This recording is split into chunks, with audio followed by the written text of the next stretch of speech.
Olá, estudante. Nós vamos falar agora a respeito de trabalho e energia, fazendo uma análise aí de uma alternativa para a descrição dos movimentos em termos de explicações das suas causas e dos seus efeitos. Na primeira parte do nosso estudo, nós falamos a respeito de forças, das leis de Newton, e agora a gente introduz a ideia de energia através da grandeza física trabalho, que está intimamente conectada com a força, né? Nós vamos analisar aqui o trabalho realizado por uma força, sua definição, a sua construção matemática e a sua conexão com a grandeza física e energia. Então, para a gente começar, a definição de trabalho e energia, ela está intimamente relacionada. Não existe uma forma bem definida da gente definir energia. A gente pode entendê-la, né, como a capacidade que o sistema tem de realizar um trabalho. Então, toda vez que for possível realizar um trabalho, existe uma energia associada ao sistema que está sendo estudado. Do ponto de vista de definição, né, a definição de trabalho vai estar conectada também com a ideia de energia. A gente pode falar que o trabalho é a grandeza física associada à energia utilizada para você realizar um certo evento.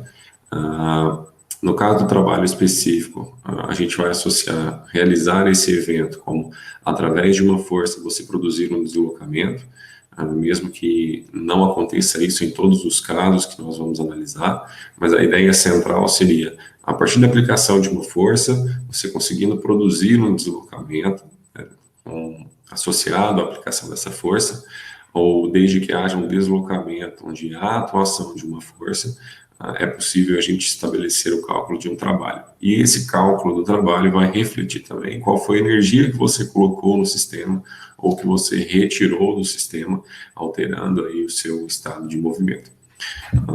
Nós vamos trabalhar conceitualmente só com essa introdução da ideia de energia e trabalho e vamos nos concentrar agora na parte de definição matemática e cálculos que serão apresentados. Então, com relação ao trabalho, a gente define ele, né, como uma dependência da força atuando no sistema e produzindo, né, ou estando associada com o deslocamento. Então, a definição matemática dele é a força vezes o deslocamento. Só lembrando que essas duas grandezas, elas são vetoriais, né, tanto a força como o deslocamento.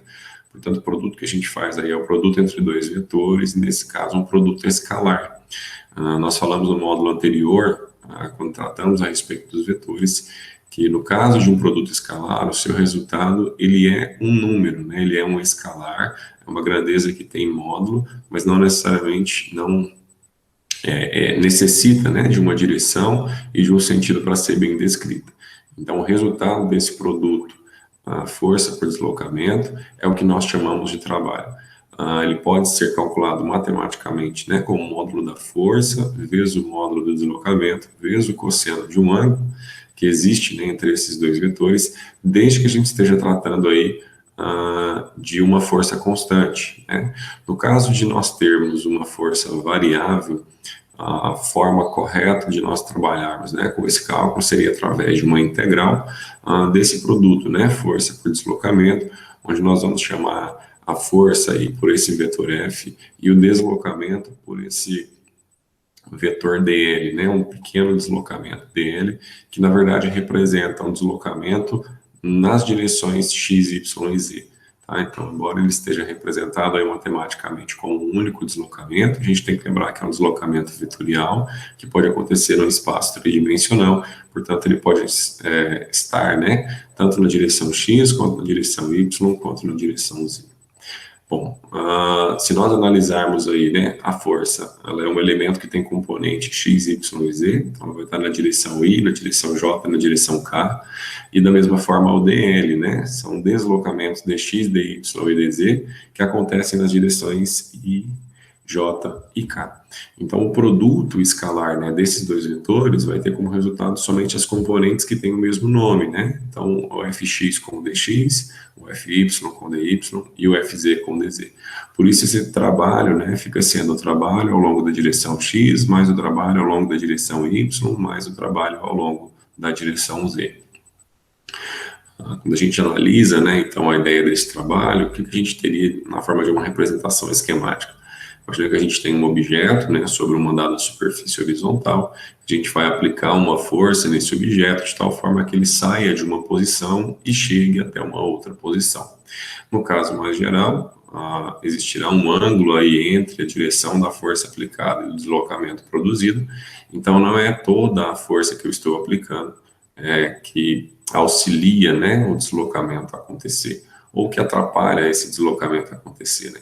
Então, para a gente analisar isso, a ideia é a gente decompor essa força. Então, eu posso decompor, nesse caso, uma força na direção X, uma força na direção Y, e a gente vê que apenas a força na direção X é que contribui para esse deslocamento, né? Então, ela estaria realizando um trabalho efetivo, enquanto a componente Y não estaria realizando um trabalho efetivo. Então, nesse caso, nós teríamos só a primeira parte, né, integral de fx dx, como resultado do trabalho atuante aí nesse sistema. Quando a gente fala, então, né, a respeito de trabalho, existe uma conexão com a energia, e nós vamos demonstrar aqui a conexão inicial, né, do trabalho com a energia cinética. Então, analisando aí o caso unidimensional, vale para o caso tridimensional também, mas só para efeito de cálculo a gente vai analisar a direção X. Então, tomando aí aquele exemplo que a gente estava analisando, o trabalho calculado vai ser a integral da força, né, ao longo da direção X, vezes o deslocamento aqui na direção X, né, da posição inicial até a posição final. Nós podemos escrever a força segundo a segunda lei de Newton como massa vezes aceleração.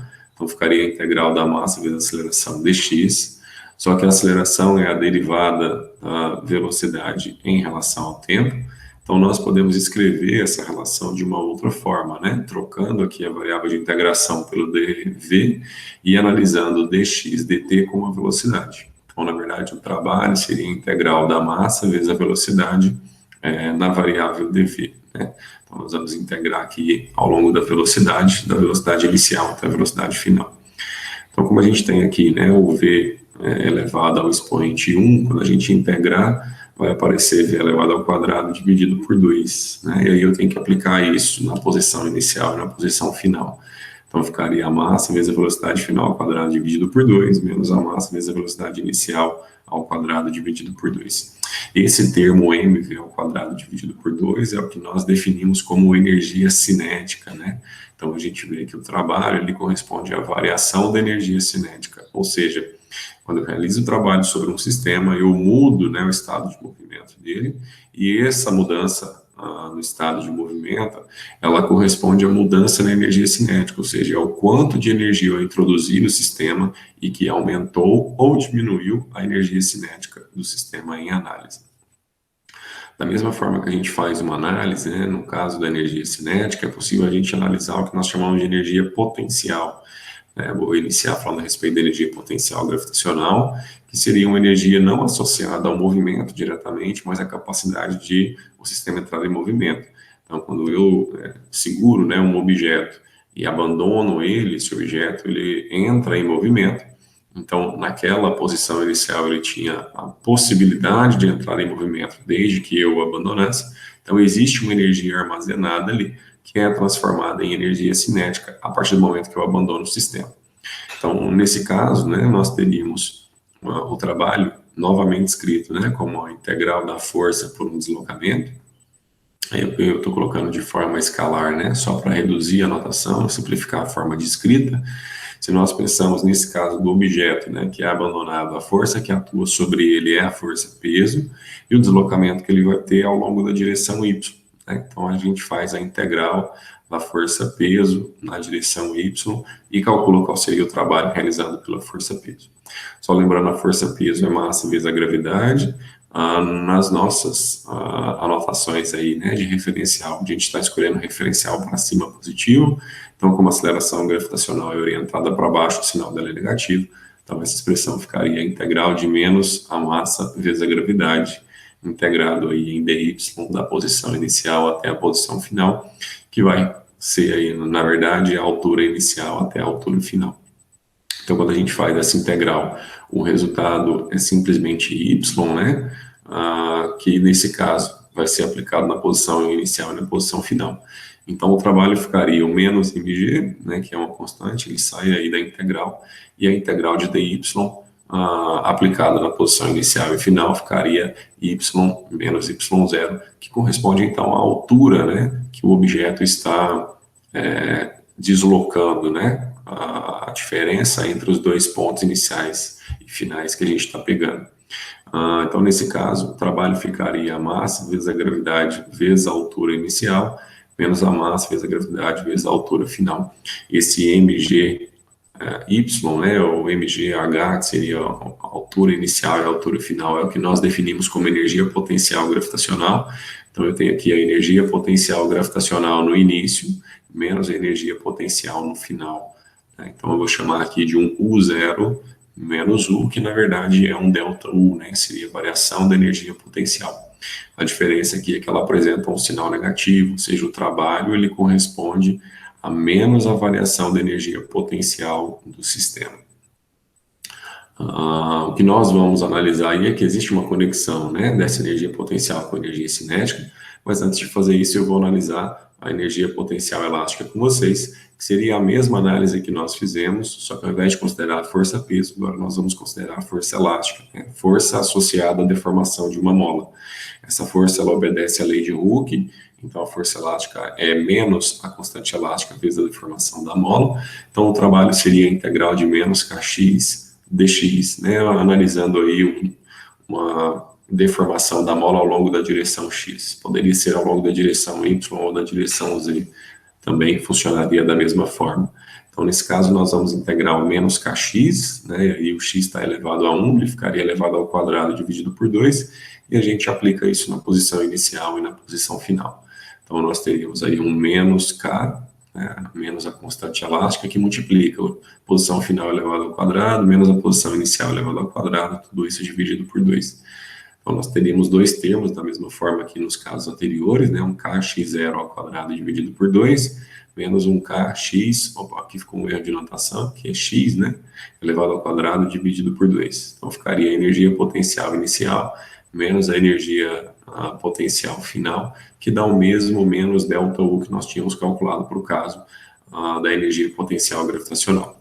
Então, o trabalho ele tem a ver com a energia cinética que você adiciona ou retira, né, do sistema em análise, ou com menos, né, a energia potencial que está sendo modificada no sistema, né? Então, existe uma conexão do trabalho com energia cinética e com energia potencial.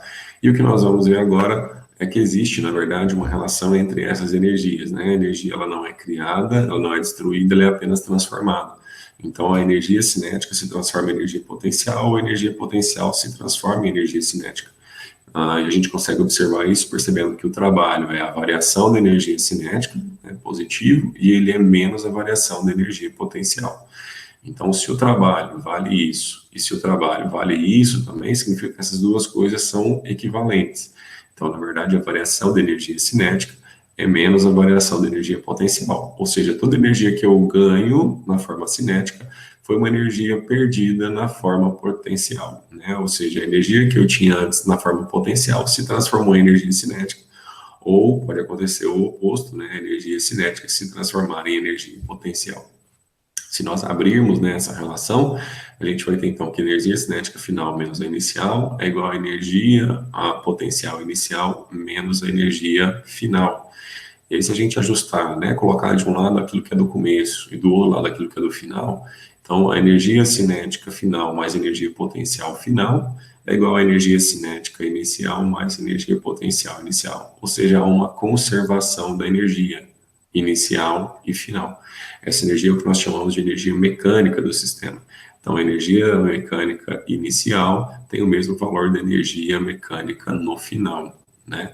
Então, nós vamos aplicar isso dentro do conceito dos movimentos para explicar aí o porquê deles estarem acontecendo, né? Espero que esse vídeo tenha ajudado você a compreender a forma como nós calculamos o trabalho e a relação, né, dessa grandeza física com a energia, que será a próxima grandeza estudada, né, no sentido de descrevermos os movimentos juntamente com o momento no módulo 5. Qualquer dúvida, podem me encaminhar um e-mail, nós responderemos as dúvidas por lá, ou pelos nossos canais do Moodle, né, pelo fórum e pelas mensagens que ele disponibiliza. E nós teremos também nossos encontros agendados já, lá para nós tirarmos as nossas dúvidas. Forte abraço para você, bons estudos e até o nosso próximo vídeo.